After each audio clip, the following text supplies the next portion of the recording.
Hello YouTube, this is Morgan Airspeed Prime here with my next Avatar fan commentary track video. This one is going to be for 101, The Boy in the Iceberg, the first episode of Avatar. I decided with Avatar sort of relaunching on Netflix in America today, I might as well do the first episode of Avatar to sort of coincide with the series coming back in that way. So to sync up your copy of the episode with this commentary track, have your DVD, Blu-ray or Netflix or whatever ready to go at the start of this episode, including the introduction, of course, because it's important for this first episode. And I'm going to finish up the intro to this video in just a bit. There'll be about a 10-second pause with no audio. And then when I start speaking again after that pause, that's when I'm going to hit play, that's when you should hit play, and we should be synced up. So, bringing the introduction to the video to an end, when I start speaking again after the pause, you hit play, I hit play, and we should be synced up.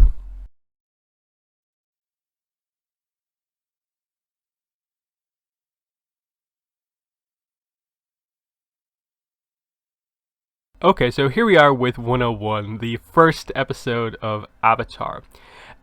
It's obviously not one of the absolute best, I think, episodes of the series, but of course it's a very, very good start. The overall quality of Avatar is high, and so this episode, despite not being one of the best, is still a very good episode. I love this kind of extended introduction for the first episode. It's a great introduction to the world.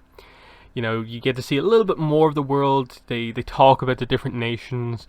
The idea of bending is presented more visually initially, and the idea of like, oh, people in this world can bend elements, but there's only one person who can bend all four of them, and that's the Avatar. He's gone missing. He is the hope for the world when big things happen.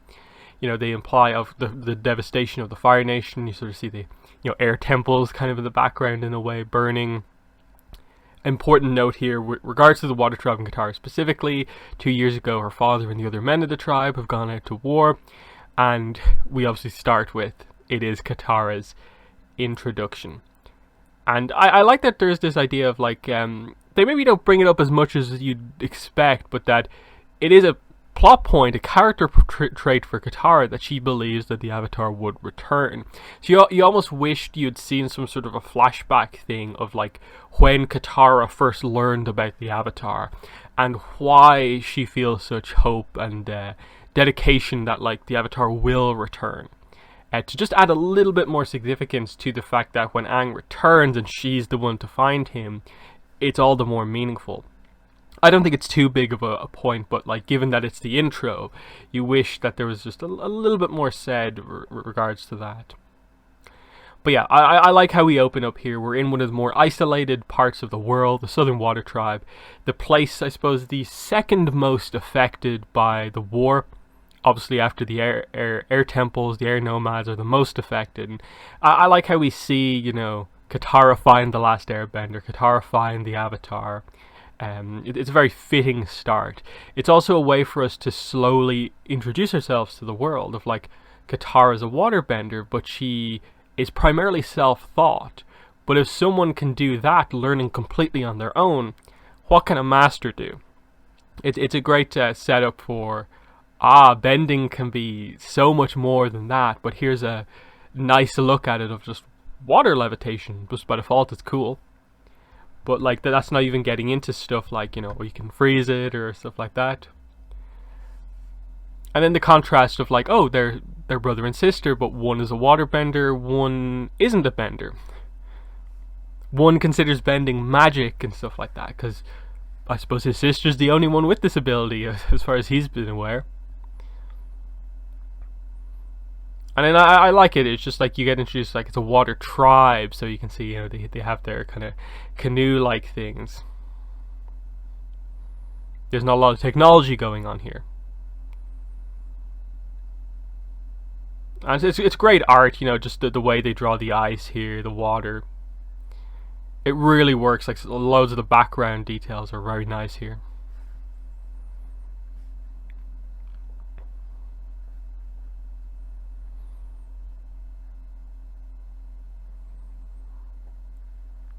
And this is a big line here.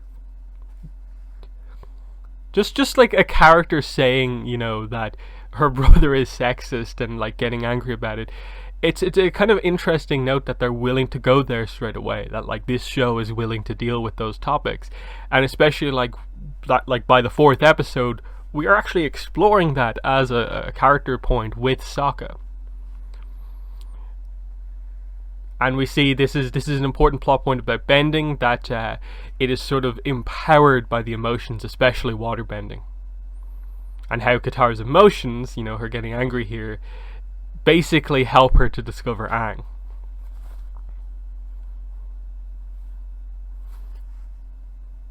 But yeah, here we get the sort of title of the episode, The Boy in the Iceberg, coming up. And just the kind of banter, I suppose, back and forth between Sokka and Katara. It's very realistic that they're not just super friendly with each other. That there is a little bit of comment back and forth. That makes it more realistic. That they can get very angry at each other, but like the second something happens, it's just like, oh yeah, we're past that.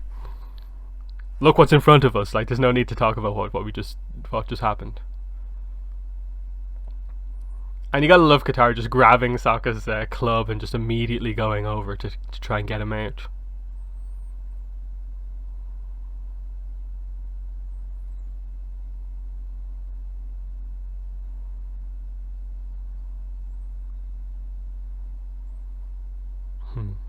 And it's a cool effect there, because obviously it is this like sealed kind of thing of air within ice, so it's very fitting. And obviously this is the thing that alerts the world basically to the return of the Avatar, or especially Zuko here, who's obviously been in search for a long time, but now that is a clear sign.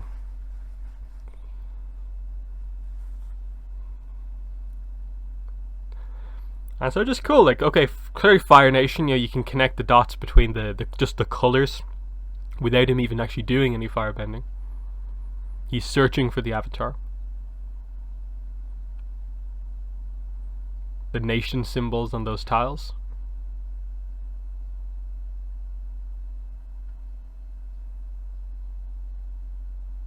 Jasmine tea. And just that line there of Iroh trying to calm Zuko down and him being like, I don't need to be calm, as he's clearly not calm. Nice little moment there. He puts down the air symbol, symbolic of the return of the airbenders here with Aang. And Appa, of course. And so Aang's still sort of in the Avatar state, in the after effects of what's gone on. And it highlights that, he's been in this iceberg for 100 years, keeping himself alive this way. That this has been the Avatar state basically for 100 years. And people who I ask the question of like, oh, why did Aang die so young, when we learn about like, when Korra takes place. This is it, that he lived to be like 66 or whatever, 66, 67. But he died a little younger than you'd think because of this. He was actually on the planet for like 166 years, and that's important to note. Love the first line, will you go penguin sliding with me? And just immediately that little animation moment of just like he floats up, subtle airbending from the start. He's immediately like super friendly, he has no issue being around them, because he's a nomad. He's used to like interacting with like just people regardless of wherever anyone is. And this is such a great introduction here of just like, oh, whoa, what's this? Like, we've got different types of animals in this world. Kind of fantasy animals, mixes of hybrid animals. And like such a giant animal as well. And they're like, what? They're used to like fish and stuff like that. But this is crazy. And this is this whole like Sokka being skeptical of everything, and him going on this journey with Aang is what gets rid of a lot of that skepticism. He realizes bending is this very, very notable thing. Spirituality, spirits are real, and the Avatar is real. There are flying animals, and so on.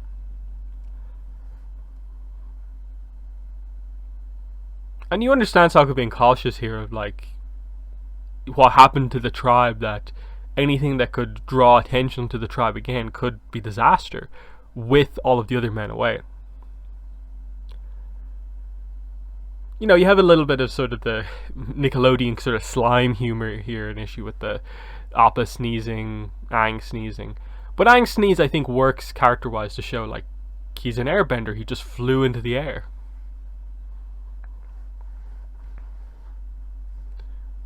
And just Aang, how fun-loving he is. He's just like, oh, it's higher to me. And obviously, like, this is a significant thing because they hear stories, because there is an air temple. The Southern Air Temple is like somewhat like close to the Southern Water Tribe, considering how isolated they are. So they haven't heard anything from the airbenders in like 100 years, so finding an airbender here is a pretty notable moment. And we learn obviously in episode 3 that she sort of knows that, like, the fact that they've been gone for this long, like, we basically know something happened to them that becomes confirmed in that episode. But yeah, Appa's tired. He's been in the ice 100 years. He can't quite get going yet. I suppose it's basically the idea that, like, I suppose Appa's like kind of like chi network, his own chi network, sort of needs to get going. He's such a big animal, and then he can get going with the flying.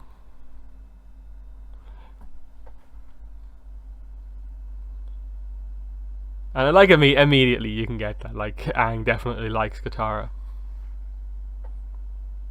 And she's kind of drawn to him because he's fun. She hasn't really had that in a long time because it's been so serious with the loss of her mother, her father going away to the war, and all the responsibility that they have as being kind of key members of the tribe at this point.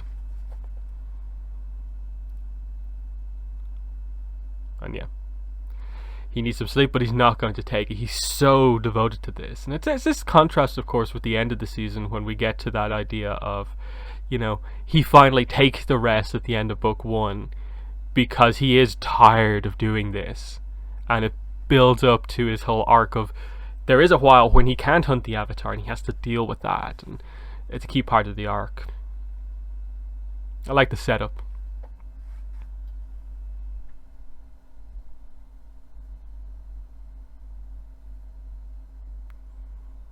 I love just relaxed Aang here. But then you can see the immediate change when she mentions the Avatar.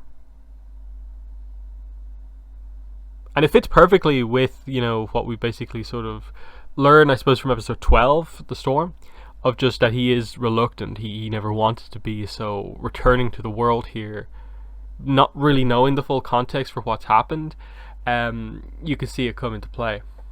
But yeah, here we go. Early hints of, you know, this is how he ended up in the ice, which we see more fully in The Storm. I almost forget that, like, they told you this in this episode. It's just so lacking in context behind, like, why was he just out there on his own?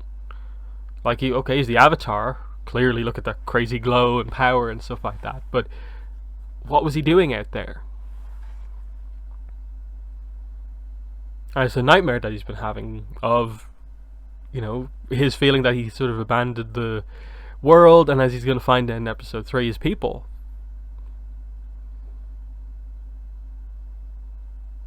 Obviously, the tattoos for the airbenders are very significant. We learn that not all of them have these. This is a signifier that he's a master airbender.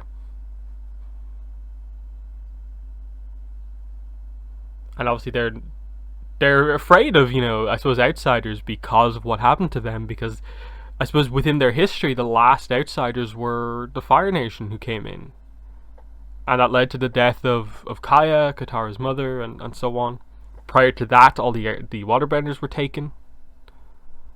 Gran, Kana. I like the subtle airbending there of just grabbing the staff.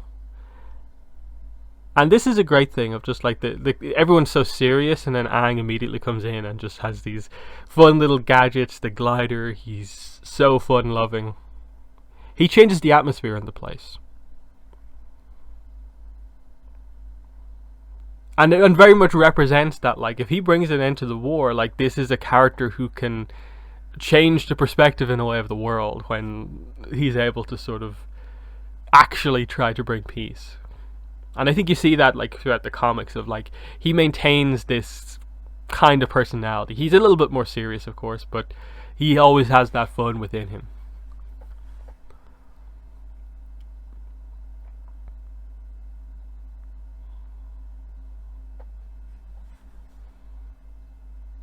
And yeah, here's the reveal. Aang finds out that Katara's a waterbender.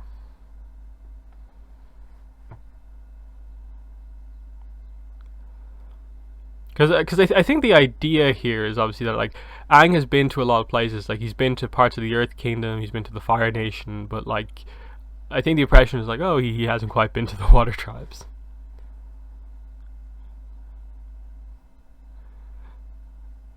And ultimately Aang is, because the Airbenders are wise people. He just doesn't display it all the time.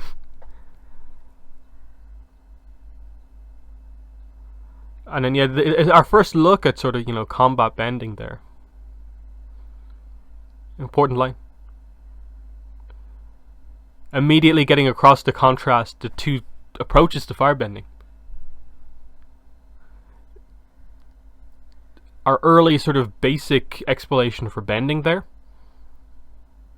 That's a very important line, because they basically never really tackle detail on how bending actually works. That's about the best that we have until they get into, like, the Katara healing sessions and we see, like, the chi paths and stuff like that.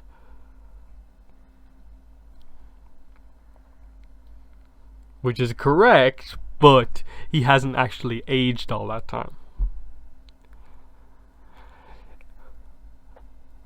And you see Zuko's this sort of late bloomer as a bender, so he's just now sort of transitioning from being sort of intermediate bender into being a sort of more advanced, kind of getting close to being, like, learning all the mastery sort of forms.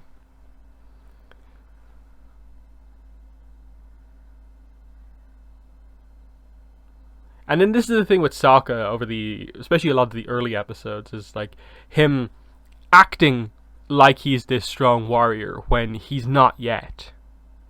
He has traits and skills that will work well, but because his father left at such a sort of important, in a way, time in Sokka's life, he hasn't really got the training from his father. So that's why it's so significant the few times, like, he gets to meet his father, and, like, he ends up sort of learning on the fly over the course of the episodes, over the course of the season. That's why, like, Bottom of the Water Tribe, despite not being one of the absolute best episodes in the series, is a very important episode for Sokka, with the whole ice dodging thing. And then here, yeah, Aang only finds out about the war here.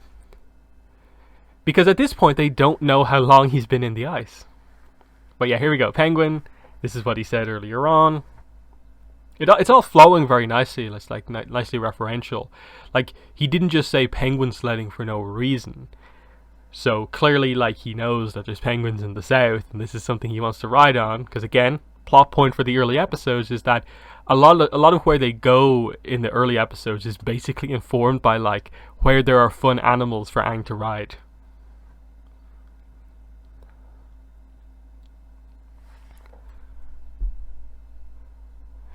And I think that's an interesting note there of, like, this is Katara's first time meeting, like, another bender.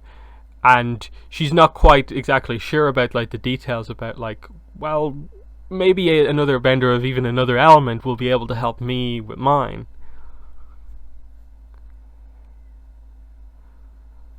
And here we go, here's the idea. There's a northern water tribe, this is the southern water tribe. What's the deal there? They're isolated because they're on opposite sides of the world. And then we obviously find out that there isn't really the greatest relationship between them. In this time of war, they're disconnected from each other, so they can't really assist each other, but they're still allies, ultimately. But there are problems, like the South formed because of issues in the Northern tribe, and so on.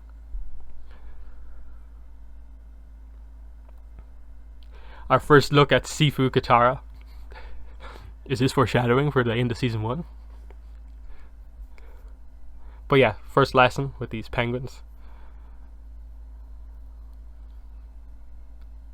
Yeah, and this is a very, very fun sequence.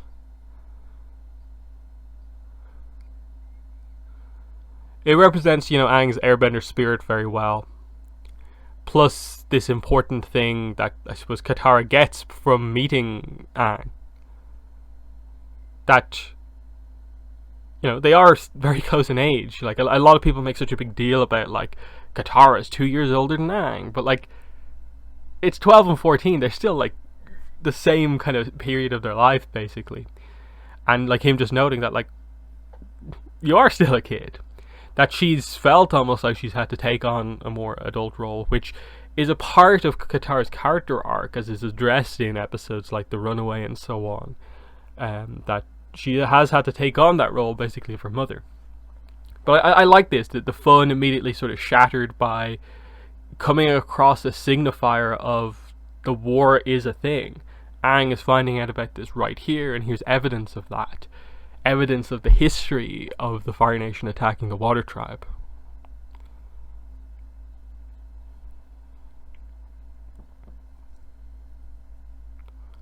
And again, the contrast between the Water Tribe, like Sokka's boat, was just a small wooden thing, versus this being a full-on, like, metal ship, actual technology.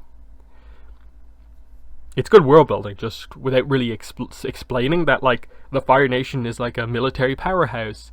You just see one of their ships that is actually like a relatively old ship, and it's so much more advanced than anything the Water Tribe have.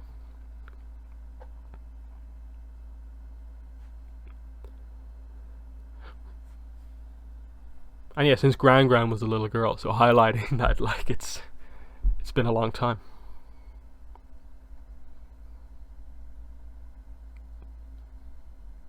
And highlighting, yeah, that like 100 years ago, before the war happened, there was better relations between the nations.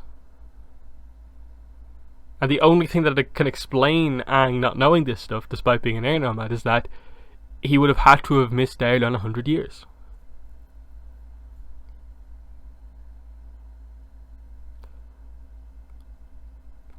And it obviously hits him here that, like, wow, 100 years. Like, how much he's missed out on. And I suppose he's kind of thinking about the fact that, like, everyone he knew has to be pretty much dead at this point. But I don't think he's fully... He hasn't accepted it yet until he actually sees one of the air temples, which is coming up in episode 3. He's just left with this sort of, like, big thing of, like, 100 years, and, like, what does that even mean? It's like, imagine, like, you fell asleep tonight and woke up 100 years later, and what the world would be. It's crazy to think about that. That's what Aang is going through. And here's bad eyesight Zuko. Just the fact that he can't see that, like, Aang is like a kid even from this range. Quite agile for his old age.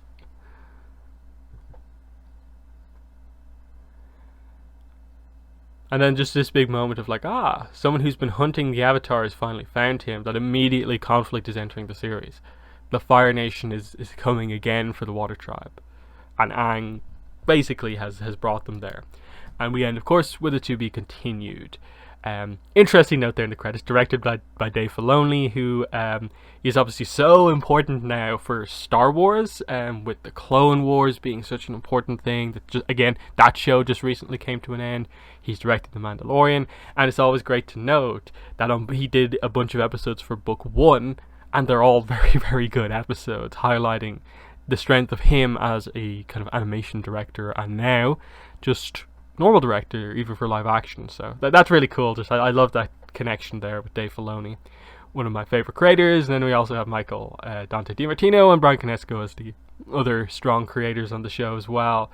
But yeah, it highlights that, like, they had a great crew on this show, and you almost forget about some of that stuff from these earlier episodes and seasons. But yeah, that's the first episode. Like I still think it really, really stands up. Like, this is one of those episodes that at this point is 15 years old, and it absolutely still holds up. In that, like, there's nothing really, I think, to complain about. Like, like, as I said, maybe like the snot stuff with Appa is a little bit like, but it's still fine. It's still fun. But obviously, you could tell that the show improves, the show grows as it introduces more and more of its topics as we go on. But there's still so much foreshadowing, setup, and detail here, even though we basically only meet like a handful of our main cast. Zuko, we barely know just in this first episode, but they did such a great job at introducing us to the idea of Katara as a character, the idea of Sokka as a character, and the idea of Aang as a character. And it's a great setup of, like, clearly these two are going to help him on whatever journey he needs to go on. Here's the guy that's going to be chasing him the whole time, and he's the Avatar, he's an airbender.